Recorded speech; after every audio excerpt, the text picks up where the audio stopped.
Bismillahirrahmanirrahim. Alhamdulillahirabbil alamin. Allahumma shalli wa sallim ala sayyidina Muhammadin miftahi babi rahmatillah adada ma fi ilmillah. Salatan wa salaman daimaini bidawami mulkillah wa ala alihi wa sahbihi. Assalamualaikum warahmatullahi wabarakatuh. Sahabat online yang dirahmati Allah, alhamdulillah kita bisa berjumpa kembali.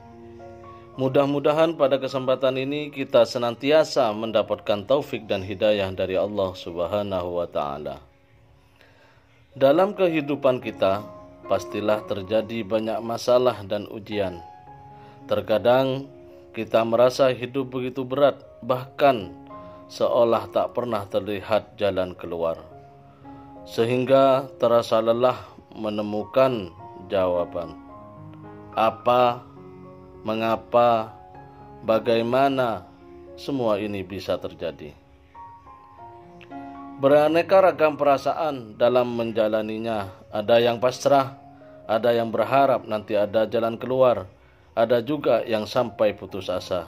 Naudzubillah min dzalik. Nah, adakah solusi agar hidup kita tenang dan nyaman meskipun masalah datang silih berganti? Yuk kita simak penjelasan guru kita Habibana Novel bin Muhammad Al-Aidrus berikut ini tentang bagaimana seharusnya sikap kita dalam menerima masalah atau ujian ini dan apa yang harus kita lakukan. Jadi orang hidup itu akan bisa hidup kalau banyak zikir. Kalau banyak zikir. Ibu-ibu pernah lihat ikan? Pernah ikan keluar dari air gitu, tergeletak di daratan? Kelepek, ya.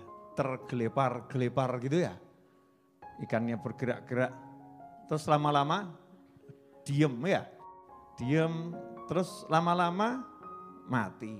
Ya, lama-lama mati. Nah, manusia yang tidak zikir seperti ikan yang keluar dari akuarium, ikan yang keluar dari sungai, ikan yang keluar dari laut, terletak di daratan tanpa air. Itu manusia yang tidak mau zikir. Akhirnya gimana? Ya tergelepar-gelepar tadi. Kelepek. Iya.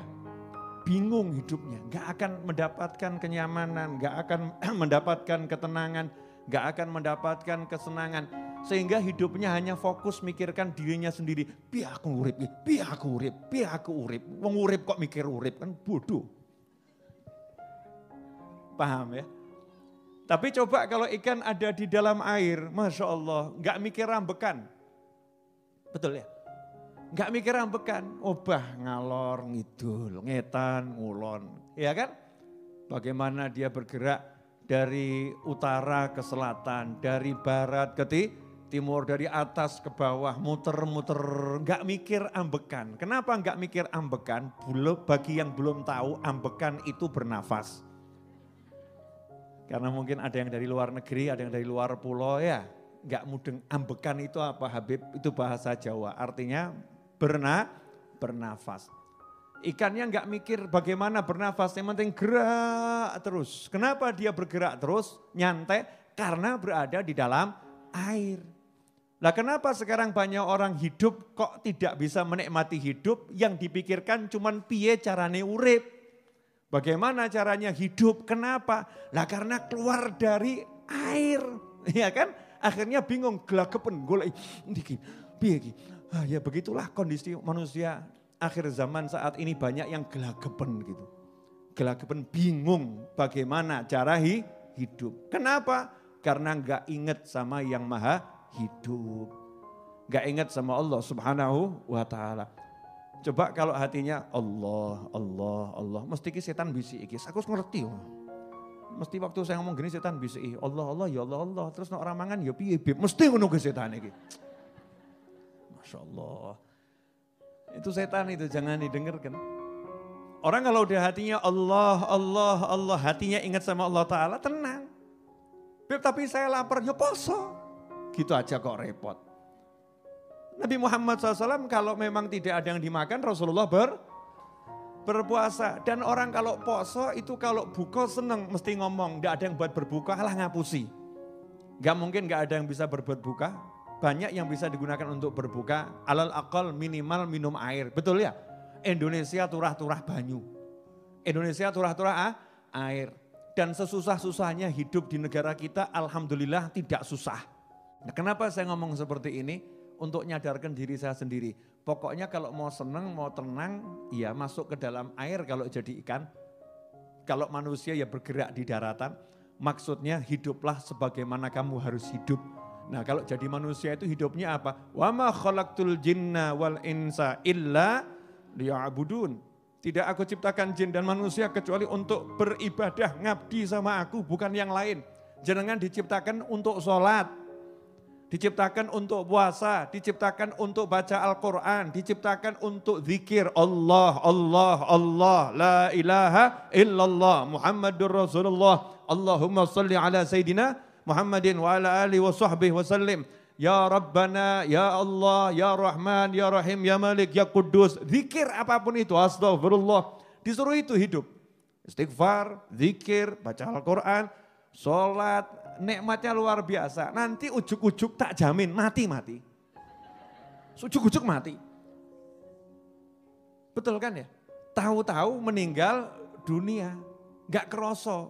Tahu-tahu pindah ke alam lain. Ya itulah hidup. Jangan sampai waktu kita habis buat cari duit. Obah saja. Makanya saya obah nyantai. Pengen dodolan kaos, dodolan kaos. Pengen dodolan kopi, dodolan kopi. Yang penting obah. Hasilnya bagaimana Beb? Orang urus. Hasil it's not my problem. Ya, bukan urusan saya. Hasil itu adalah bagian dari bagian yang Allah berikan. Allah yang membagi. Hamba itu tugasnya jaluk Allahumma, Allahumma, Allahumma, Allahumma. Dapatnya berapa? Itu urusannya Allah subhanahu wa ta'ala. Tapi kalau minta sama Allah kan senang. Begini, nanya ya, pernah jatuh cinta? Jadi sekarang gak jatuh cinta lagi? Ya maksudnya pernah jatuh cinta tuh mungkin pas cinta-cinta gitu ya. Orang kalau jatuh cinta itu minta sama kekasihnya, minta saja, dikasih nggak dikasih. Jaluk tuh ngomong rasanya penak apa gak penak? Asyiknya, yang, rujak yang. Awan-awan kayak gini panas kok jaluk rujak. Please, rujak yang. Pernah enggak begitu? Berarti kalau enggak pernah ya kebangetan.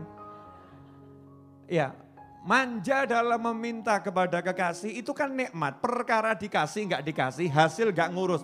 Yang penting ngomong jaluk ki penak, betul. Lah baru ngomong minta kepada kekasih yang namanya yaitu entah suami entah istri, ya kaya ngono wujute, getengno, nganyelno, megelno ati gitu kan ya. Modelnya kan masih banyak kesalahan. Itu nikmat. Lantas bagaimana kita minta sama Allah yang maha benar, yang janjinya pasti ditepati, yang maha baik, yang maha mengerti, yang maha sayang, yang maha jaluk kok ora enak gitu ya. Gak entuk rasa apa-apa. Berarti kan hatine awake dhewe retek, butek, reget, Masya Allah. Kaken uget-uget. Dah itu letaknya luar biasa hati kita. Nah makanya dizikiri. Begitu zikir, ojo kaken mikir. Udah tugas saya sholat, udah bisa sholat itu udah rezeki yang luar biasa. Nanti makan bagaimana? Mangan ya tinggal mangap. Yang mau dimakan apa? Ya aja takok karo aku. Yang mau dimakan apa? Banyak yang akan bisa dimakan kalau kita kona'ah.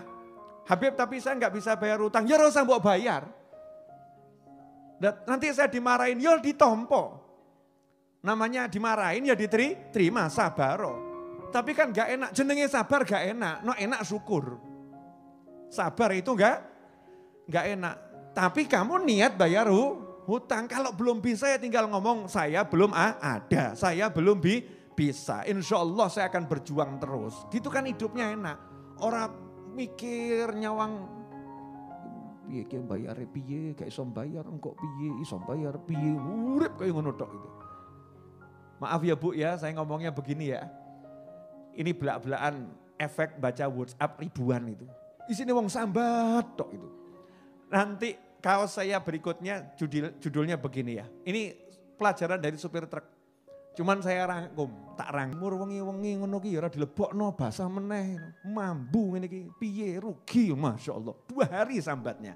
Hadir orangnya. Nah itu semua gara-gara apa? Ini loh. Kurang zikir, kaken mikir. Tapi kalau zikir terus Masya Allah nikmatnya luar biasa. Nyantai. Tenang saja. Ya tenang saja. Mau begini, mau begitu. Orang kalau sudah hidupnya zikir itu ya enggak kaken mikir. Enggak kaken mikir bukan berarti enggak usaha loh ya, jangan salah loh. Kenapa sampai saya contohkan? Kadang saya ya rodok pegel sama yang belajar itu, kemudian oh gitu ya Beb ya. Jadi enggak usah dipikir ya Beb. Ya udahlah Beb, saya tak tinggal di rumah, ngawur awakmu. Enggak usah dipikir itu maksudnya enggak usah dibawa ke pikiran. Makanya saya sampai contohkan, ya umur 45 saya contohkan. Contohkan apa? Produksi kopi. Contohkan buat kaos. Sampai anak-anak rodoh nanya, Beb buat kaos? Kabeh arep tak dol, nek perlu awakmu tak dol bareki. Paham maksud saya enggak? Saya mau menunjukkan ayo obah gitu, obah mama. Jangan beralasan dengan COVID ini 19 kondisi ekonomi anjlok, Masya Allah. Emangnya rezeki itu dari COVID? Rezeki dari Allah Subhanahu wa ta'ala. Itu ada yang gara-gara COVID tambah, alhamdulillah, moga-moga COVID-nya rodok suwe. Masya Allah, naudzubillah min dzalik. Loh kenapa? Wah dulu itu Bib, saya itu kerja susah. Sekarang kerja itu mudah. Mudahnya bagaimana? Mudah sekali. Saya jualan masker laku. Dulu jahit baju itu untung enggak seberapa. Sok dipaidu, jahit masker laris Bib ya. Tapi ya enggak dongo ngono, enggak loh ya. Tapi dalam hatinya, alhamdulillah COVID membawa berkah. Masya Allah. Loh ada yang begitu, penyakitnya enggak suka, rezekinya suka. Ada enggak yang begitu? Ada. Masa enggak syukur? Kan harus syukur, walaupun wujudnya enggak enak. Contoh Bu, ada tetangga jenengan jarak 200 meter rumahnya kebakar. Itu enak enggak buat tetangganya? Enggak enak. Jenengan toko material, seminggu kemudian dia bangun, kulaan sama jenengan. Jenengan bilang apa? Rodok kurang ajar dok. Alhamdulillah omai kobong. Rezeki gua aku. Ya tapi ya jangan ngomong begitu kan ya. Tapi dalam hati kan bersyukur walaupun dalam susah Allah kasih rezeki. Maksud saya di situ. Jadi jangan bingung sama rezeki. Apapun kondisinya yang ngasih rezeki Allah Subhanahu wa ta'ala. Urip ojo kagen mikir tapi zikir. Udah kamu seret gak seret sholat, seret gak seret ngaji, seret gak seret zikir, seret gak seret birrul walidain, bekti sama orang tua, seret gak seret senangkan suami, seret gak seret senangkan istri. Jangan jadi istri suami gak ngasih duit, tambah wajah itu menyeramkan. Dik ini apa? Pecuca, hadir orang ya. Entah di mana wallahu alam ya. Pecuca, akhirnya suaminya sudah capek, udah stres, pulang ke rumah butuhnya hiburan, ketemu wajah yang menyeramkan. Aduh, donga, Allahumma ya Rabb, jadikan istriku solihah, kalau tidak segera berangkatkan dia ke alam baka. Masya Allah, ngeri. Dan naudzubillah min dzalik. Lo mungkin ada loh suami-suami yang mungkin ya menjerit seperti itu tapi gak sempat ngucap, batin tok. Kapan mati ini? Gak mati-mati. Ibu mau dibatin seperti itu? Tidak, makanya tunjukkan wajah yang menyenangkan. Suami punya duit, ya senang. Suami enggak punya duit, ya senang. Yang penting diajak sholat. Kalau suamimu enggak sholat, nangis oh. Kenapa suamiku belum dapat hidayah ya Allah? Beri suamiku hidayah, ngono ndonga njaluk. Minta sama Allah biar suaminya sholat. Bukan nangisnya kalau suaminya enggak punya duit, suaminya enggak sholat, enggak tahu nangis. Ya itu kuali itu. Ada enggak yang begitu? Mungkin ada. Podo ra salate. Mungkin ada. Tapi kalau nggak punya duit, nangis, ya Rob, kenapa rezekinya serutnya seperti ini? Nggak sholat, nyantai saja. Alhamdulillah nih, banyak istri-istri yang WhatsApp ke saya, Habib, suami saya diajak sholat kok nggak mau ya Beb ya, Beb. Masya Allah para suami, kalau punya istri seperti itu sama uang 2 triliun masih mahal istri yang seperti itu. Istri yang senangnya kalau lihat suaminya nangis, ini istri kalau lihat suaminya sholat, suaminya nangis ya, nangis dalam sholat maksudnya. Ya, istri yang senang kalau melihat suaminya sholat, ini istri yang luar biasa. Urip ojo kagen mikir, tapi zikir. Ibu-ibu siap apa? Orang mikir tapi zikir. Nah, zikir itu diantaranya adalah membaca Al-Quran. Zikir itu diantaranya kalimat tasbih, tahmid, tahlil, takbir, istighfar, sholawat. Itu bagian daripada zikir. Zikir diantaranya cari ilmu. Zikir diantaranya bekti sama orang tua. Melaksanakan kewajiban, meninggalkan yang haram. Itu juga zikir. Artinya hidup itu taat saja. Beres-beres. Gak mungkin gak beres. Udah tau jenengan lihat. Lawang kita-kita ini yang masih ruwet saja ya beres satu persatu kan ya. Betul kan? Step by step beres. Padahal taatnya kita ini seperti apa toh? Ya masih kelas taat-taatan. Sok taat, sok lali, taat. Lupa, taat, lupa, taat. Itu saja ya alhamdulillah hidupnya tenang hatinya. Resah sedikit, tenang lagi. Resah sedikit, tenang lagi. Begitu taat, tenang. Begitu taat, tenang. Buktikan. Saya berapa kali nantang kok. Nantang sama yang hadir pengajian ya. Kalau jangan hadir pengajian di sini nih coba paksakan sumpek tekakno nang hatimu. Sumpek no. Tadi kalau mau berangkat punya utang banyak gitu ya. Coba sekarang itu bayangan utang banyak didatangkan. Mungkin bisa datang angkanya, datang banyaknya. Sumpeknya nggak bisa datang. Tapi kenapa begitu keluar dari pengajian, di jalan, di perapatan, sumpeknya datang. Kelingan dikit sumpeknya datang. Itu bukti kalau orang zikir itu hatinya tenang. Itu bukti kalau cari ilmu itu mendatangkan benteng untuk hati. Sehingga yang sumpek-sumpek gak bisa masuk. Makanya kalau pengen tenang ojo kagen mikir. Ngaten loh, penyebab sumpek itu apa? Mikir. Betul kan? Bojo dipikiri, anak dipikiri, tonggo dipikiri. Daripada dipikiri, dizikiri. Enak toh? Bojo ngomel-ngomel entah laki entah perempuan. Ya, ngomel, zikiri. Allahumma sholli ala sayyidina Muhammad. Suaminya nanya, komat ngopo? Gak apa-apa mas, gak apa-apa. Lapor nih suaminya sama tetangganya waktu curhat. Istri saya itu saya marahi diem tapi komat kamit. Ngopo kuwi? Hati-hati kuwi. Diwiriti kuwi.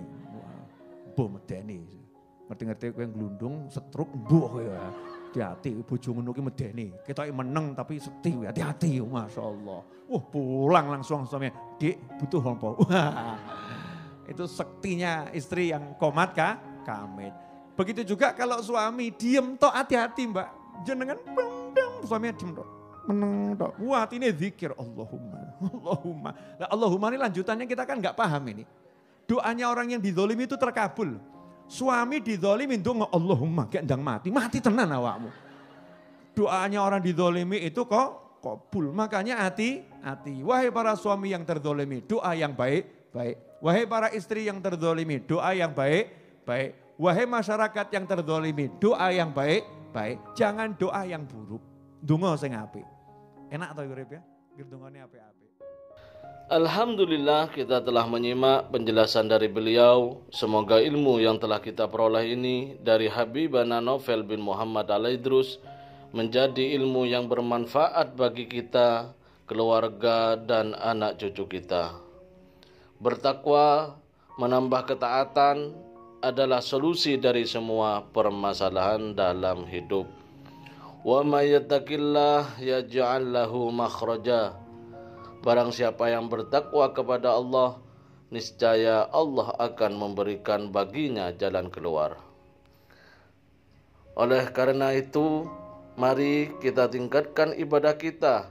Insya Allah hidup menjadi tenang, bahagia, dan sukses selalu menyertai kita. Amin ya rabbal alamin. Wallahu a'lam bishawab. Semoga barokah dan manfaat. Assalamualaikum warahmatullahi wabarakatuh.